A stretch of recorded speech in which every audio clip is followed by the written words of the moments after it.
Hello, everyone. It's 10:50, so we will crack on with our agenda.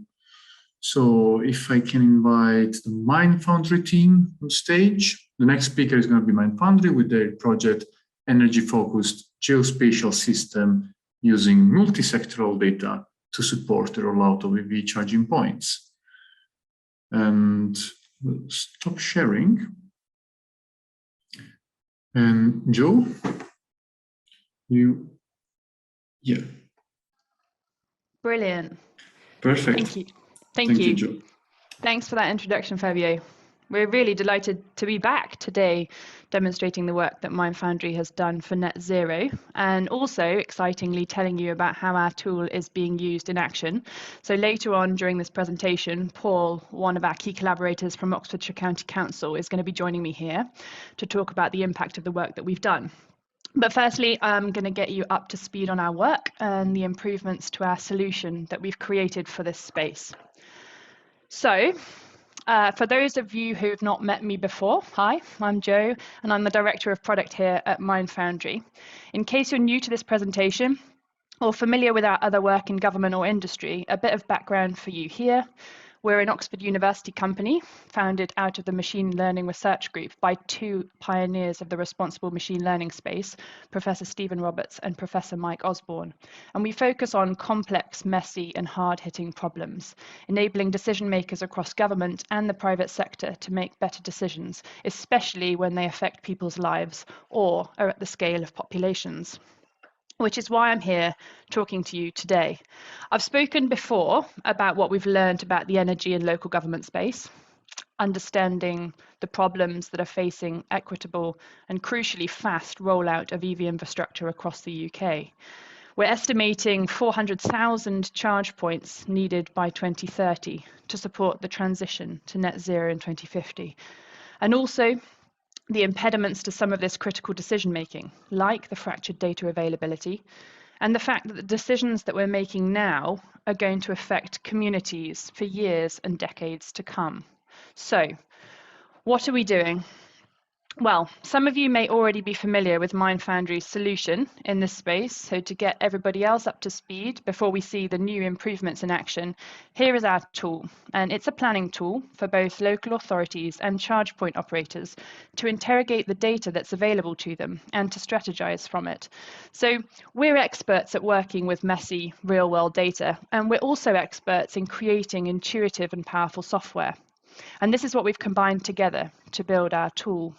So, if you're like Paul in a local authority, or if you're a CPO planning your next group of potential sites, you have an immediate way to look at the data that's available to you and see what you know about a given region or postcode or district. And what things do you want to know about? Where the existing charge point assets lie, or where the bus stops are, or whether a house has a driveway or not, and sometimes even which side of the road a power cable is on. And seeing this and interrogating it on a regional and a local level is super important, giving you a one-stop vantage point on the region that you're serving. And now you've got a tool that enables you to combine data from different sources and interrogate what's available to you. Crucially, also to see where the data's come from and what it represents. And we want you to be able to create strategies for where you put your charge points and to be able to measure the success of your proposals against what matters to you. So here's what you may be familiar with. These are the core features of our tool. It's an ability to combine different sources of data and compare them. And then also, crucially, for you to measure the impact of your proposed strategy against key performance indicators that mean something to you and the population that you're serving. The ability to create your own different projects with your teams, and also to collaborate in these decisions. But crucially also for you to use the findings that you've generated to support your further work in this space, like government grant applications. And this may be possibly a spoiler alert, but this is definitely something that Oxfordshire County Council can speak to later on. So before we take a look at the tool in action, I just want to point out some of the new features that we've rolled out over the last few months. We've generated this from user feedback and from those teams that are using it in action, seeing how sometimes even the most simple changes can make this experience even more powerful. So, firstly, we've got more data in the tool, and that's both new sources of data and derived data in here. We're a key consumer of the hard work that's going into Icebreaker 1 that Gavin outlined earlier. And alongside the population data and the infrastructure data that you'd expect, we've also now got new data about EV uptake and a whole lot of different filtering capabilities, including a better search too. So you can zone in on the things that you care about even faster. On the impact side, it's now up to you where you want to calculate the impact of your planning decisions. So we've now got flexible KPI areas for you to choose from. And I'm going to actually showcase this to you in action later on. A huge part of the recent feature updates here is the on-street flexible charging placement solution. And this enables users of our tool to specify specific locations, enabling a whole host of on-street potential, as well as collaboration features here, like project annotations and multi-user collaboration. And we've also increased the range of data that's available for export to line up with what our current users have needed for their grant applications and the like. And that's been a whistle-stop overview of the whole host of work that we've done in the last few months. But actually now I'm going to switch directly into another window so you can see some of this in action. Okay, so here we are, and for those of you that's not seen it before, let's just do a whistle-stop intro into what we have here. So I'm going to create a project for today, and just so Paul and the people on the call from Oxfordshire County Council who are listening into this feel at home, we're going to select Oxfordshire here, and you can immediately see this is all the data that we've got for Oxfordshire, including all the car parks that we have across the county that are labelled in red, orange and green with our site potential scores. We're going to look into those in greater detail. Zooming out also, you can see we have data in here at a national level. So this supports data across England, Wales and Scotland. And you can see we've got things in here like the existing charge point infrastructure, telling you where the current locations of those assets are broken down by charger speed. We've also got the population density. This is supplied at the lower super output, the LSOA level.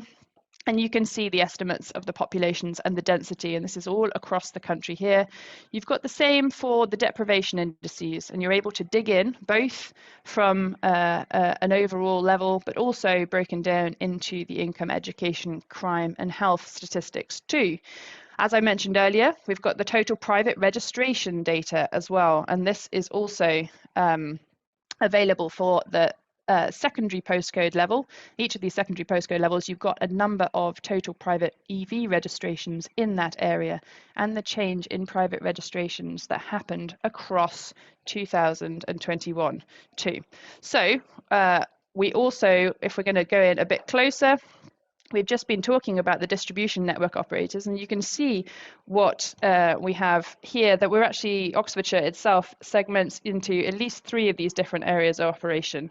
And we've got some of the data in here about the primary substation level, seeing the capacity data here and where that data has come from. And you can see the planning decisions that you would make in the north of Oxfordshire may be different from those that you make below here too. But we're going to zoom in. And I'm going to take you through a couple of different planning scenarios that we have in here right now. So I am, for this demonstration, going to be interested in sites of a particular size. I'm only really interested in big car parks, 400 space capacity. I'm really only interested at the moment in those that are open air. So you can see I'm whittling down the available car parks. I've gone from 2,200 down to 52, actually. We've got some predictions for ownership here, and at the moment, I'm only really interested in those that are predicted to be public. So we're down to 13 car parks that meet those criteria across Oxfordshire. I'm also not really that interested in car parks that already have EV charging stations. So again, I've filtered down here, and I'm left with 11 car parks, and you can see where these are across Oxfordshire. So let's zoom in a bit further, and I'm going to add some of these to my project that I've just created. You can see a snapshot of the information for each of these sites here, including the existing EV sockets at the site, the EV sockets within 400 meters or a 5-minute walk, and their charges with estimates of the residential population and a prediction for the percentage of properties in that area that doesn't have off-street parking. They don't have a driveway. And I'm going to add these to my project here, and we're going to dig into this one in more detail. So if we have a look, if we zone in to Thornhill Park and Ride here, we can also look at it from a street view perspective, and we can check that this really is the car park that we think it is. We can really go around and interrogate that. I know that it's got no existing sockets, but there are 2 within 400 meters of this, and I have estimates again of the residential population, the population with off-street parking. We can see exactly where those things are. If I toggle the charge point layers back on, you can see that these sockets are here right across the road. They're slow. I've got their operators too. I can also see the predictions for off-street parking. So these purple properties are the ones that are calculated not to have a driveway, predicted not to have a driveway. And so I can see this at a snapshot of what's happening in that 5-meter locus. I can also look with satellite imagery to see exactly what this looks like about the area that we're looking at here. So one of the things that we've talked about quite a lot is the impact, and I'm going to zoom out here and I'm going to assess the impact that some of those planning decisions might have on Oxford. So I'm just going to select the local authority district of Oxford, and you can see that if I'm adding some charges to these places, maybe we'll have a handful of rapids in each of these places. They are large car parks, that I'm increasing the accessibility to the population very marginally by adding in these charge points. However, I wanted to give you also an overview of what happens when you are looking at a space that is not particularly well served with EVs at the moment. And we're going to look in the south of Oxfordshire here at Wantage. So I can see that the existing charge point layer is on, and I certainly can't see any charge points in this location around Wantage. I'm again only interested in large car parks, so I'm going to filter out anything above 300. And I'm left with these 2 car parks in the middle here. I'm going to have a look at this one in greater detail, and I'm going to add this one to my project. We can look into the site potential score, and we can see why we've given this a high ranking. Now that's because we've got a high estimated local population density, multiple nearby amenities, few nearby houses have off-street parking, and a large car park size as well. So if we dig into those in greater detail, we'll look at the properties that may not have off-street parking. And we may, with our on-street parking tool, drop a couple of charges in particular areas. There's one here on Harcourt Road, where there's quite a lot of buildings here that may not have a driveway. And potentially we might drop one down here in this highly saturated area too. All of the same data that you had about the car parks is also accessible to you here. So this is calculated on the fly. I've just dropped this, charger here, and I can see the road in question. I have estimates of the residential population, the demographic information, and anything about the existing EV maturity in that area too. So if I go back to my project, I can add in a couple of different sockets, and you will see that it's not changing the KPI area here, because of course this is operating on Oxford, but I'm going to add in a couple of charges here, and then I'm going to see how this affects Wantage. So currently the key performance indicators are operating on the local authority district of Oxford. I'm going to zoom in to Wantage, and we'll see how this makes an impact. You see, as you zoom in, it breaks it up into the different areas of here as well. And I'm just going to select the town of Wantage here, right? And now I'm calculating my key performance indicators on Wantage. You can see I've increased accessibility from nothing to nearly half of the population being served within 400 meters of a charge point just from placing those 3 sites. You can see I've done this in the low and medium deprivation brackets, And I've increased the access of population without a driveway within 400 meters of a charge point to nearly 60% just by looking very quickly. I've done that in a matter of minutes. Now this, from the project page, is all immediately exportable to Excel and CSV too. And I know that is a very whistle-stop tour, and I'm very happy to go into greater detail in any of the questions, but it is important that we move on because we have a special guest here. And because actually I think that this is someone that many of you in the audience today will know and have great admiration for the work that he and his colleagues are doing at Oxfordshire County Council. So now I'm going to pass over to Paul Gambrell, the team lead for ZEV and energy integration in the innovation team at OCC. Hi, Paul. Hello and good morning, everybody. And thank you, Joe, for that rather overwhelming introduction.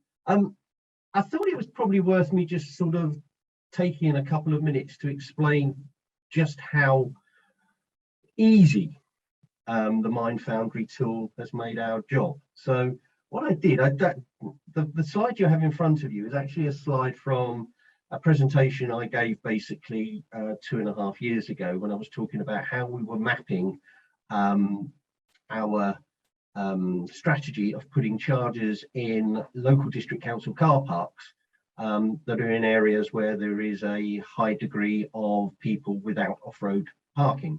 So back then, the way we were doing it was we had a tool built for us, which basically showed us where the highest percentages of people with without off-road parking were, and we would use that to basically center up on the interesting areas.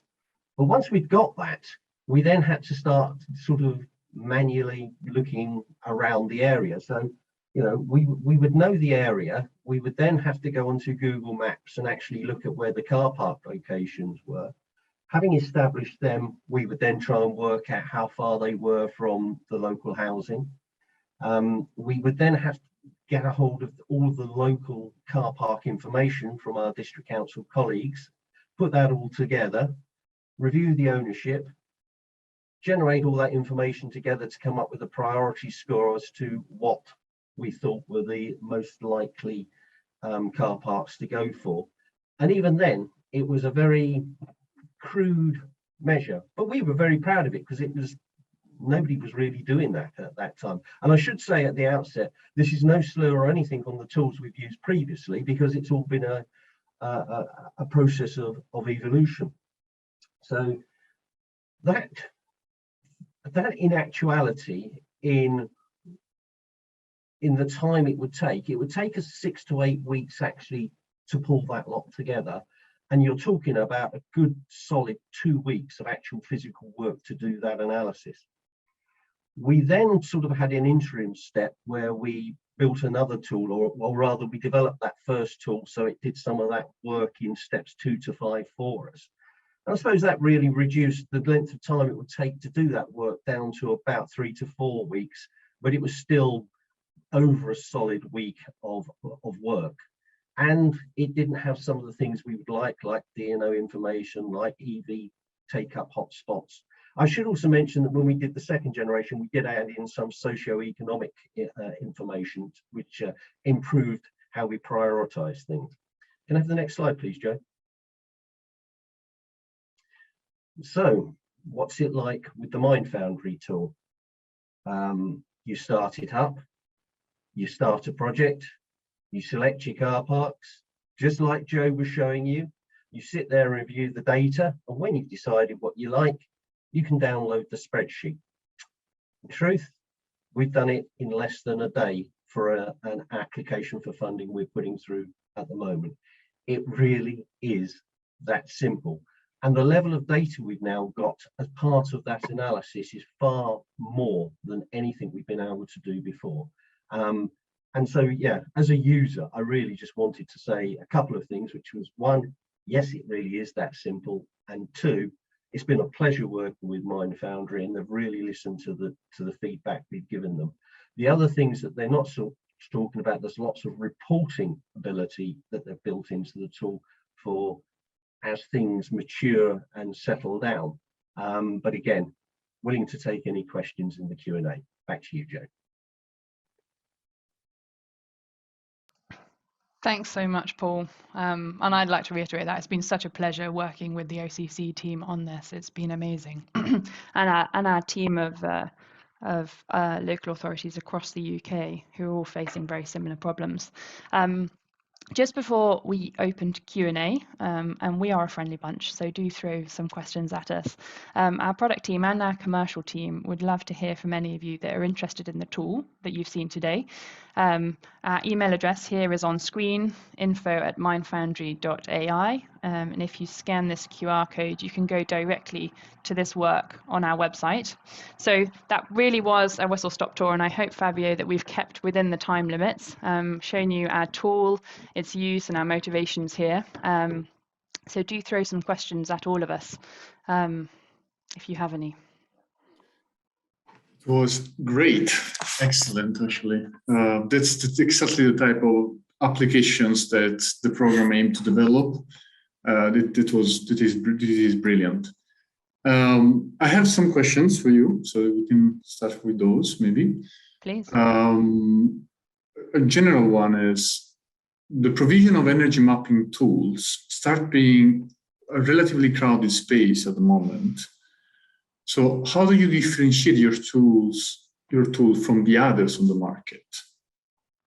So we've made a few very careful decisions in the design of the tool, because we were very clear that we didn't just want to throw a lot of data in people's faces and expect them to deal with it. What we wanted them to do is to understand where it's come from, where it's sourced from, how old it is, some of the assumptions that have been made in the calculations of the derived data that's in the tool. You've seen some of those site potential scores in there, and explaining the features that have gone into that as well. It's certainly one of our biggest design decisions that it's not sufficient to just present raw data, even in a very, very easy, quick and intuitive way to people, without actually digging into some of those issues from data provenance, and also in the derived data space. So that's one of the key differentiators there as well. I think another really key differentiator, that this is not just a geospatial tool for interrogating data. This actually enables people to look at the impact that those planning decisions that are having. And we're looking at some of the key performance indicators that certainly local authorities, but also charge point operators care about those different spaces, and showing them and calculating dynamically on the fly how the portfolios of sites that they put together contribute to that kind of wider strategy. They can check things against whether or not it is likely to widen a chasm of accessibility between different deprivation indices, or whether or not it's going to improve accessibility for those households that may not have a driveway as well. And so that's a real also key element of the design work that's gone into this tool that we haven't really seen replicated anywhere else. Yeah, great answer, actually, the differentiators. So we start having some questions in the chat. So the first one is, have you looked at the potential role of charging point sharing among neighbors? And is there any sign that this will contribute to providing capacity, for instance, in areas with off-street parking? Yeah, it's such a fascinating space, isn't it? I've listened to a number of different people speaking on this, and I think there is definitely going to be some, this is purely my own speculation, there is going to be some real focus on getting people to share those charging assets they have. That's kind of beyond the scope of what we've got in here. We're really looking at supporting the local authorities and the charge point operators with the planning decisions that they need to do about public infrastructure. This is about planning the kind of the public infrastructure.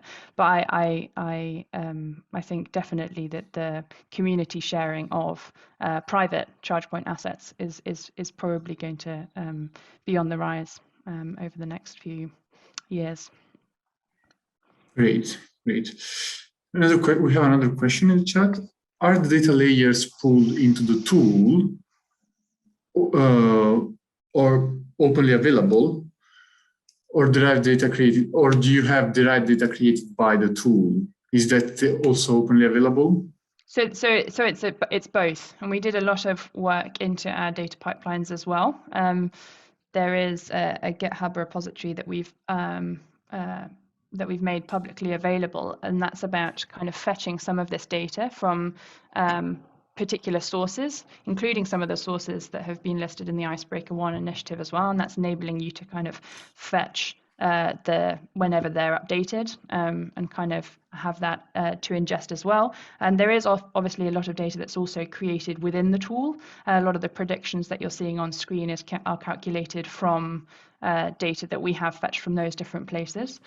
We do in the tool tell you where all of those different data sources come from, the dates, the owners, and what they're representing, crucially as well. And you can see that, maybe you saw that very, very briefly in those sign panels when I was opening the different deprivation indices or population density or EV uptake. All of that provenance information is included in there for reference as well. So yes, short answer, it's both. Great. Now, another question is, does your tool consider grid capacity constraints and the potential connection cost for connecting to the grid in a specific site? Oh yes, oh yes. The holy grail of costing putting a charge point in the ground. Yes, in certain respects too. So in the regions where we have the grid capacity information, we do have some alerts when we know what the available capacity is, and there are some alerts saying that a particular set of charge points that you specified might either exceed what is available or that you may be too far away from a meaningful supply as well. We have done a lot of investigation about getting closer to a calculation of specific cost as well, including surface type, looking at some of the cabling information that's available that obviously we can't represent directly in the tool for through data sharing agreements, etc.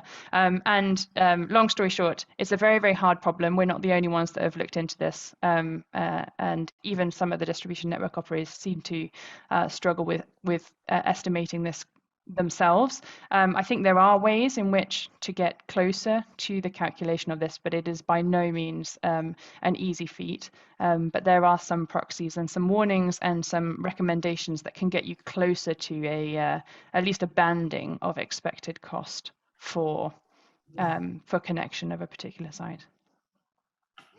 Yeah, it's a very, very particular problem. This one probably many organizations face. And we have another question, that is, well, you use OpenStreetMap data in your application, and you mixed it with proprietary data and public sector information.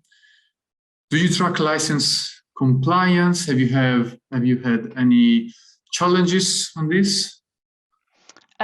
The two questions, yes and no, or at least not yet. Yes, we do. So all of the license information is available in the tool for the sources that we're using as well. All of the attributions are there, and we identify what license we're using and where they are coming under it. We've been looking at incorporating some proprietary data from different providers in the tool as well on specific license sharing agreements, and we've been doing our homework to kind of check how we expose that to particular customers as well. Yes, So yes, have we had any challenges? Not to date, and we're very much interested in getting more people looking at and using the tool. So hopefully still no challenges, but we'd be certainly interested to see people look at what we've got and how we could improve it. Great answer. And how do you see the tool being developed in the future? Yes, so there's kind of short term and long term. I think now that we're out of the project, we're really looking at the kind of immediate commercialization of the tool and getting it into the hands of the people that need to use the functionality that we've got so far.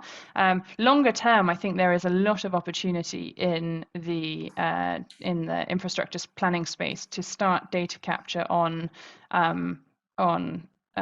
assets that are going in the ground and their utilization, and whether or not predictions that were made about the viability of certain sites actually result in good sites, intended usage, increased accessibility, especially with how the connected transport plans are rolling out as well. And I think, and that's certainly that data collection and that inference and being able to predict viable sites based on historic success would be something that would be really interesting, certainly from a machine learning perspective as well. That's going to get increasingly better as we, as more and more people get into this space and we start collecting more data on it. So there's kind of like short-term and long-term aspirations for what the extensions look like. Great. Yeah, well, I think we reached our time limit. Perfect. If any of the participants have other questions for Foundry, please drop them in the chat. I hope they will stay with us for the rest of the event. And well, thank you, Joe. Thank you, Paul, for this brilliant presentation. I really would like to have the opportunity to actually play with the tool myself because it looks so good. And yeah, well, we'll speak to you all in 10 minutes. Thanks, Fabio. Thank you.